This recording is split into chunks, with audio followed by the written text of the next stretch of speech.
You can come behind the table there if you're comfortable with that, yeah.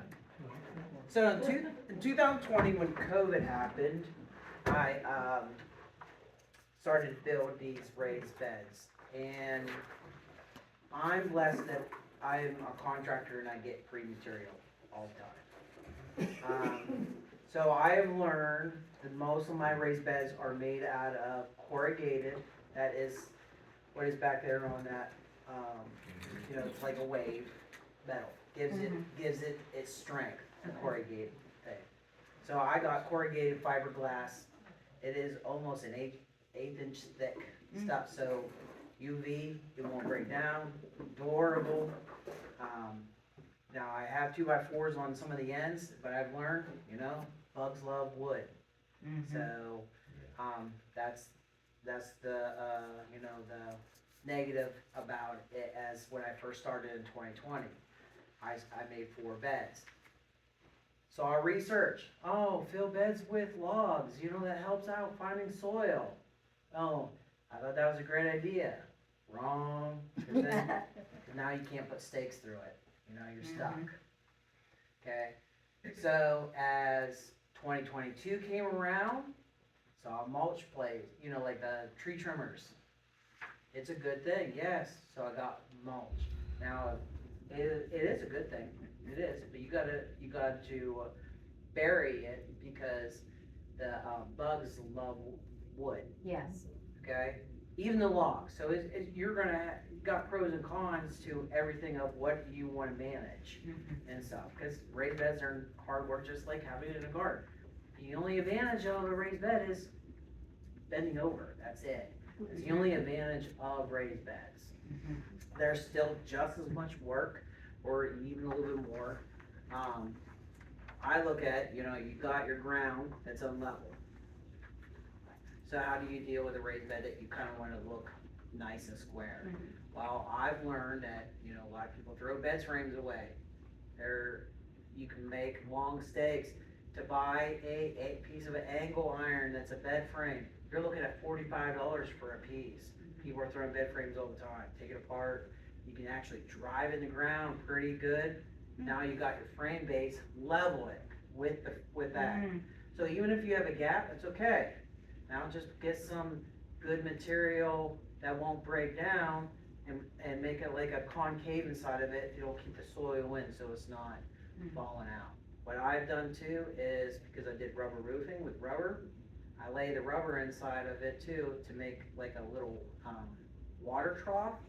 So when you get low water, at least there's moisture in it, so when it evaporates, at least it's coming back up into the soil. Now, not all of them are like that, but as I've learned, that's what I try to have a little hole in there, like you would do like a pot, So those are some of my pros and cons. Oh, don't think a bigger bed is better. It is definitely not. Well, wood too. Well, you're looking at so I have one that's almost, I think it's almost like 15 feet long, but it's only 3 foot wide. That's great. It's not like I can still get in the center and stuff. Now I gotta walk for 13 feet, all the way around this, like if I can't cut through. So really, I look at a 3x4 bed by 3 foot height, because you want, honestly, when you're at your belly and you can just go like this, it's actually really great. So between 2.5 to 3 feet, depends on if you really want that third middle row, I would just make it, because the thing about advantage when you're doing your plants, they say 6 inches apart or a foot apart, depends on how big the plant is. You can with raised beds, you can actually plant them right on the edge. So it doesn't matter of that footage. Now you got if you got 2 foot, you plant them below, now you got 2 foot in the middle already. So that's the advantage of the raised beds, that they're really that close.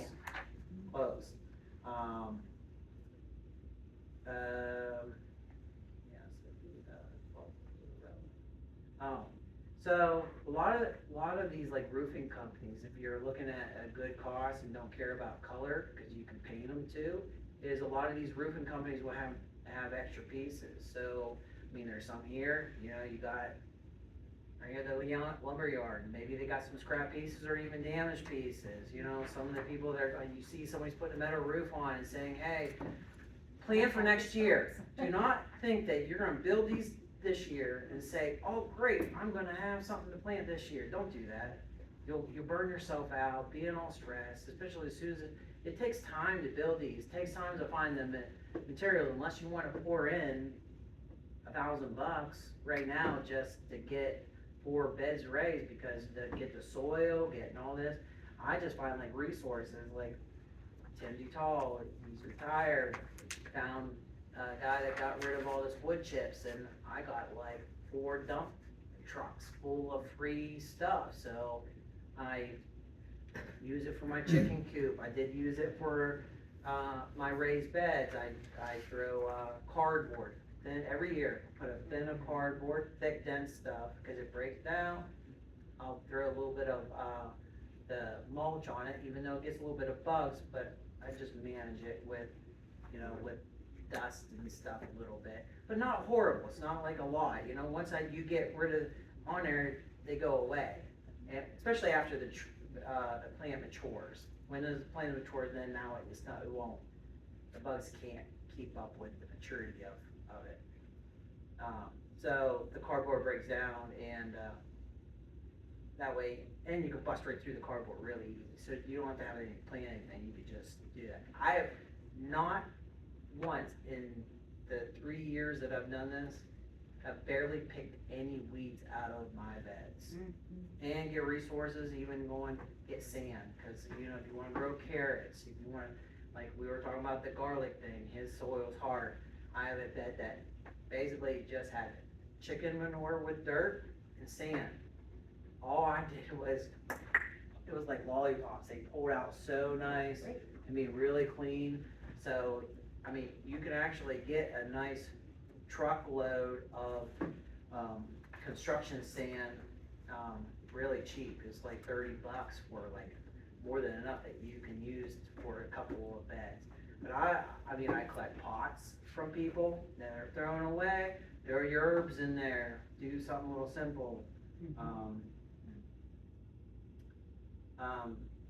Also, disadvantage of having raised beds is nutrition pours out. So you gotta think about each, you know, tomatoes like a certain acidic, carrots like a certain kind of soil, you know, your eggplants like something else.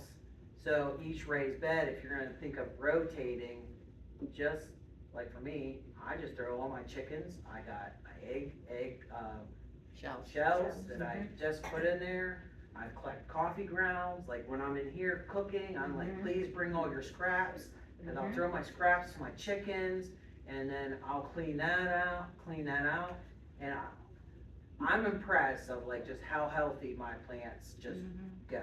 You know, I always tease that I lick and spit on everything. It's not true.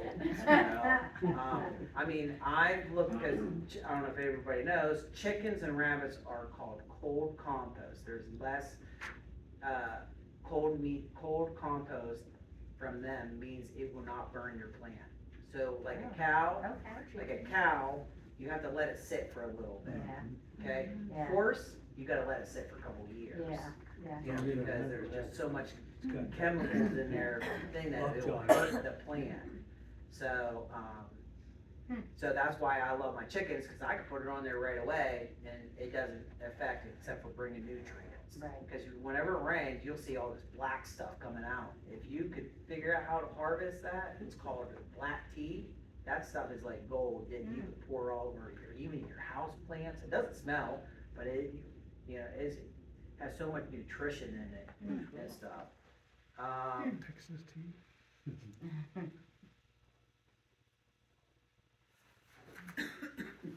Oh, I also, I do have 2 ground, like I got a rototiller and I just ground in the ground.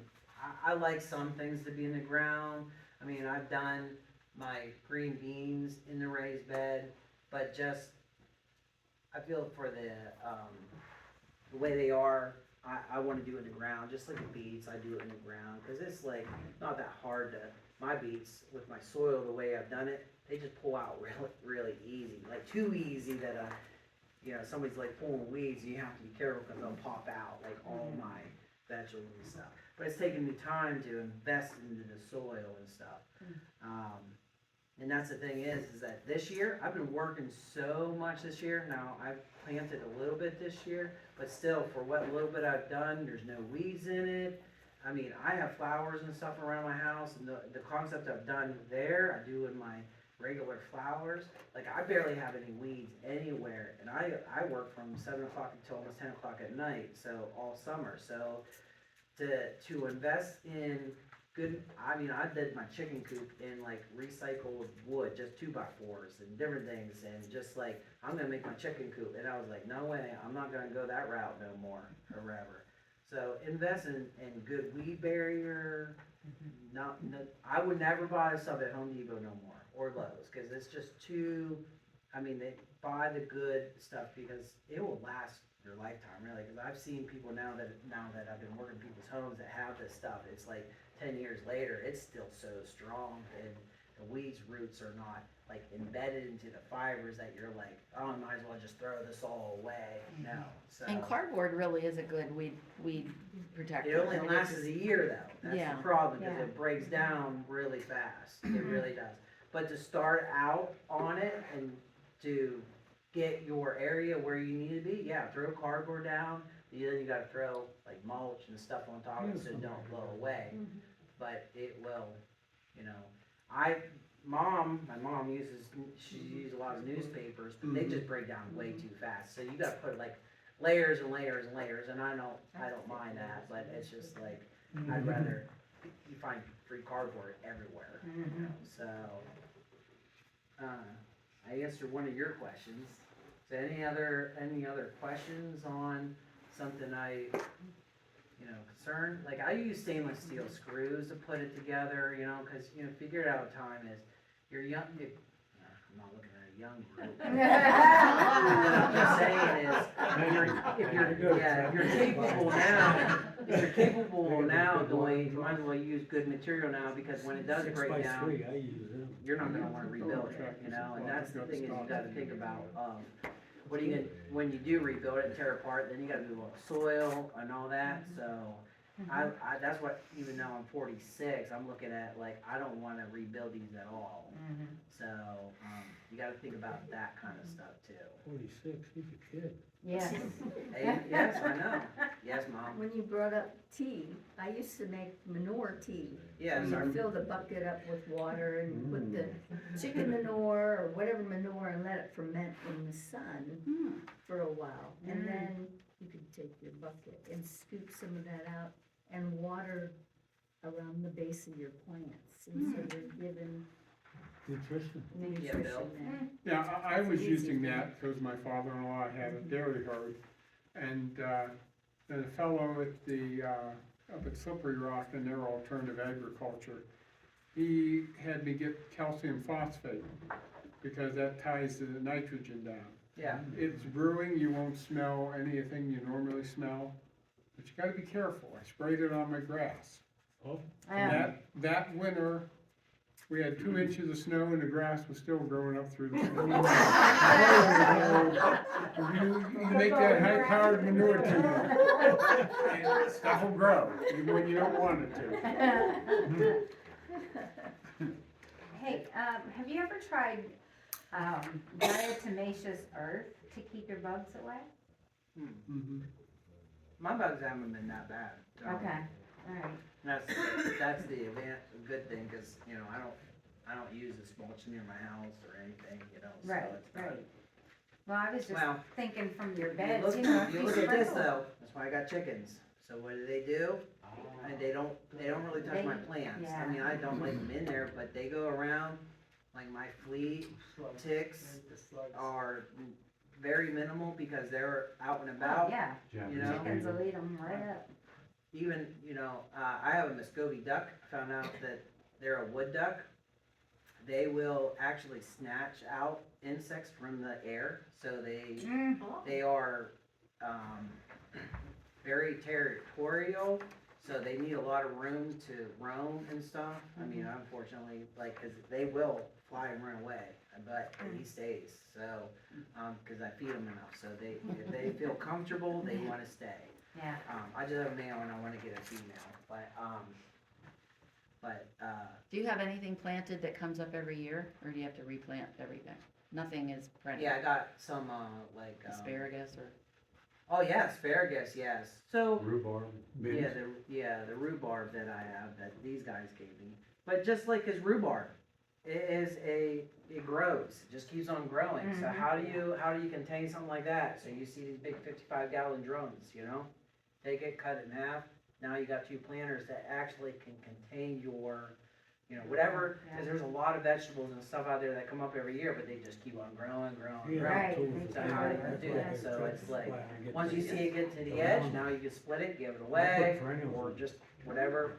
For me, I just give them to my chickens because it's like just free food plus you know, compost and all this, so right. it's like, I use Yeah. the mulch because of the fireflies. but that was a good point about, that stuff, Yeah.